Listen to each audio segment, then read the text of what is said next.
The San Francisco 49ers may have found a hidden gem as a UDFA signing. Who is that player? We're talking about that here on the 49ers Report by Chat Sports. Chase Sr. here with you. Appreciate all of you for taking time out of your day to hang out here with me on the program. I do want to start off with this. Looking at the calendar now, there's about 5 weeks until the start of Niners training camp. And business is booming for the NFL to a point where really it's become an 11-month sport at this point. You think about the way that the NFL has mastered a nearly year-round calendar, a brilliant business model. There's always something to talk about. But over the next month and change, there's not a lot because OTAs and minicamp are in the rear view, and the next time that the Niners will be together as a team for training camp. So over the next 5 weeks, how are you spending your time? What are you doing? Are you going anywhere? Any vacations planned? Let me know down in the comment section. Let's chop it up. And you already know I'm going to continue to give you the best Niners content even during the slow portion of the offseason. So that hidden gem that I teased to start the show, could it be Sebastian Valdez, a UDFA who the Niners signed following the 2025 draft out of Washington? So far throughout rookie minicamp, OTAs, and mandatory minicamp, he has looked very solid.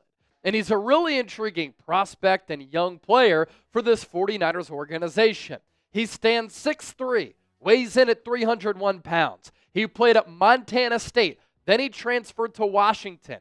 He is what we call a three-tech defensive tackle with a lot of power and a lot of core strength. And even though he's a little bit lighter for 301 pounds, he plays heavier than that. When you look at him in pads, just the brute force and the strength that he plays with, he plays bigger than being just over 300 pounds. I also like the leverage that he plays with. He's very powerful at the point of attack. He does have shorter arms that can hurt his leverage. It can also help him. What I mean by that is when bigger offensive linemen get their hands on Sebastian Valdez, they can keep him far away, because he has shorter arms, which cannot combat with the longer arms from that offensive lineman. Sometimes, though, it can really help you, because with those shorter arms, you can get leverage and get beneath some of these bigger, plodding offensive linemen. And so it can be a plus, it can be a minus, but that's why the wingspan and arm length for prospects is an important measurement, especially for offensive linemen and defensive linemen in the pre-draft process. More so on Valdez here, while he has shorter arms, he does have some short area quickness, a solid feel for the game. Sometimes his pass rush can be too reliant on power, meaning he doesn't have a lot of moves where he can win, opposite of just winning with that strength, that brute force, and some of that play strength. At times, he can be slow to read things, slow to react to things, but that has not been the case so far throughout the spring. And along this Niners defensive line, he is a player who sneakily could end up making the 53-man roster and have a little bit of an impact at defensive tackle, like what Evan Anderson did last year for San Francisco. They didn't take him in the NFL draft. He ended up making the team, and toward the middle portion of the year and at the end of the season, you kept seeing Evan Anderson in that guardian cap making plays from defensive tackle. Evan Anderson, a player who, despite being well over 300 pounds, is athletic, explosive. He can rise up. He can dunk. And when you got him on the football field, he kept showing up, making play after play after play. And while he fell short in some of the pre-draft athletic measurements, Sebastian Valdez, kind of a similar story, right? When you get him on the field, Evan Anderson, he made plays. When you get Sebastian Valdez on the field, so far he's been making plays, and he's looked better than some of his veteran counterparts at that defensive tackle position. Now, a lot of you very familiar with Larry Krueger, Bay Area sports radio legend, been on the airwaves there for decades. He has a nightly show, Niners Nightly, on KNBR, the powerhouse radio station in San Francisco. And I hop on the Krug Show, his YouTube channel, which is approaching nearly 60,000 subscribers every Friday. Now, we're not going to do it this Friday because Krug is taking some time off. He's on vacation with his family, but normally every Friday I'm on with Larry Krueger. And this past Friday, he talked about Sebastian Valdez. And I thought that his takeaways from being at rookie minicamp, OTAs, minicamp were very interesting.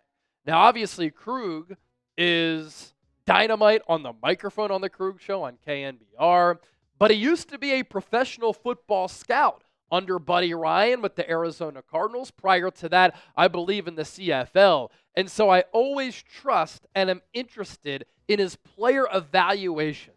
And here's what he had to say, speaking very highly of Sebastian Valdez from what he's seen throughout the spring from the UDFA. I got to be honest, I'm shocked by this guy because I don't know if he's good or not, but he looks great. And that's Sebastian Valdez. Okay. The Niners have a defensive tackle that they got out of Washington as an undrafted player named Sebastian Valdez. And he's reminding me of Brock Purdy as far as he's in these drills with these veteran guys who should be better than him. And yet Brock was better than them in those drills as a rookie. And Valdez is better than Kalia Davis and Evan Anderson and Givens and West. He's better than these guys in these defensive line drills. And Kasarik is shouting him out. When he gets back to the huddle after his rep, guys are dapping him up. I mean, there's just no doubt this guy's playing well. Now, I don't know. Football's played with pads and helmets and hitting, and we'll find out for real this summer. But file that name away, man. Sebastian Valdez, because he had 34 reps at the combine in the bench. He's very strong. He's got underrated movement ability, and he is dominating these D-line drills. I mean, he really looks great. I don't even know what to say about him. I never even heard of the guy. Yeah, and you and I have talked about Valdez specifically. It's really hard to find defensive tackles who can be a wide nine fit in trying to stop the run, but he's one of those guys that might be able to fulfill that type of role. Good stuff from Krug right there, and that's why Sebastian Valdez can be a hidden gem as a UDFA signing for San Francisco. Be sure to subscribe to his YouTube channel as well. Now, we're going to continue this conversation on Valdez and give you some more scouting intel, notes, and analysis on the player who could end up surprising a lot of people and cracking this Niners roster. But I do want to give a shout-out to our sponsor, Ridge. Get 10% off using our code CHAT on some of the coolest products. If you want a new wallet, I'm telling you, this is where it's at. Unique and slim modern design, which can hold up to 12 cards plus cash. And I'm somebody who doesn't like to have a lot of things in my pockets, especially bulky pockets. And sometimes when you're adding a bunch of cards and business cards and cash to your wallet, it can become really fat. And that wallet can become a giant crusty leather brick. And then your back starts to hurt because you're sitting uneven on that big old thing. Well, with the Ridge wallet, you don't have to worry about that any longer. It's a modern design made with premium materials like aluminum, titanium, and carbon fiber. There are over 50 plus colors and styles to choose from, including this Niners style that we just showed you there. All Ridge products have a lifetime warranty. This is literally the last wallet you'll ever have to buy. Does it give you peace of mind knowing, too, that all Ridge wallets have RFID blocking technology, keeping you safe from digital pickpocketers? There are also over 100,000 five-star reviews. Losing your wallet can be the worst. You have to reset all of your cards, you get panic-stricken, you lose your driver's license. But with the Ridge AirTag attachment, you'll always know exactly where it is before panic mode kicks in. For a limited time only, our listeners, our viewers, get 10% off at Ridge by using our code CHAT at checkout. Just head to ridge.com/chat, use the code CHAT, and you're all set. After you purchase, they'll ask you where you heard about them. Please support our show and tell them that the 49ers Report, Chat Sports, and Chase Sr. sent you. Back to Valdez. You heard Krug talk about his bench press.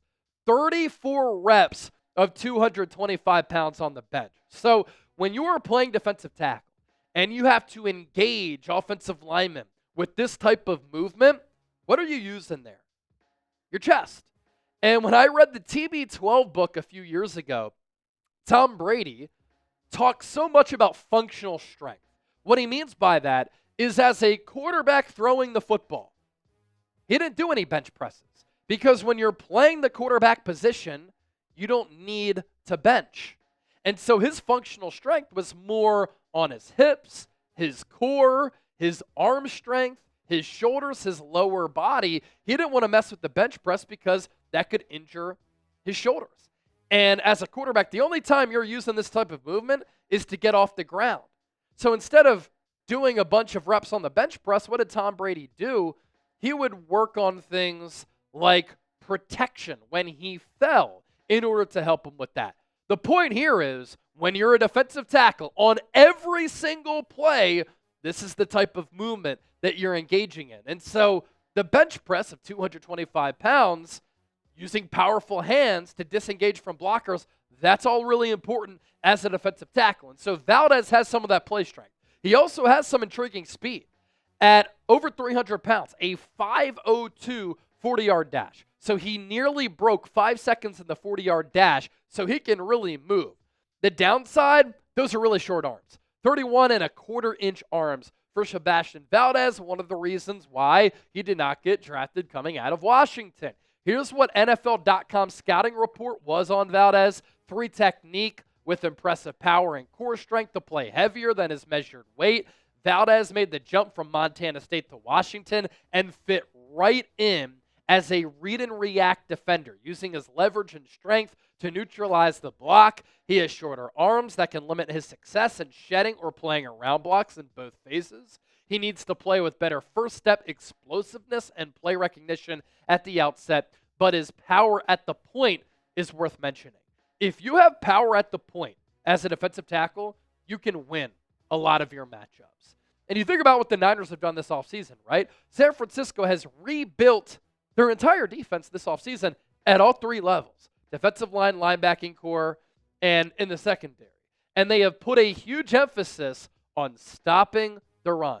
What does Sebastian Valdez do very well? Stops the run. In a wide 9, you can't have these monotonous, overweight, Vince Wilfork-built defensive tackles. It will not work in the wide 9. The wide 9 prototype for defensive tackles is like an Eric Armstead, who was tall, but he was a little bit thinner. The defensive tackle prototype is like an Alfred Collins. It's like a CJ West, who are explosive and strong, and they have that play strength. You don't need guys who are just massive human beings. Now, Alfred Collins is 6'5", 330. That's why he's such a great run defender. But Sebastian Valdez is a player who can win based on that explosiveness, and some of that explosiveness can help him be good against the run and against the pass. Defensive tackle specifically, too, is still a little bit iffy on this Niners roster. In a way, the Niners wiped the slate clean at that position to really retool the roster. So long, a player like Malik Collins. Goodbye, Javon Hargrave, who clearly wasn't a scheme fit at defensive tackle. Sebastian Valdez, it's hard to find defensive tackles who fit the wide 9.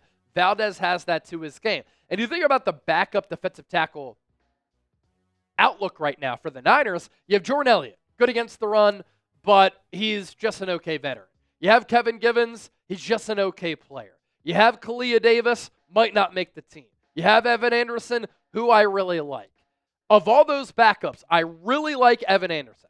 That's a player who I want to continue to see grow with this Niners team. Outside of that, Sebastian Valdez can beat any of those players out to make the 53-man roster.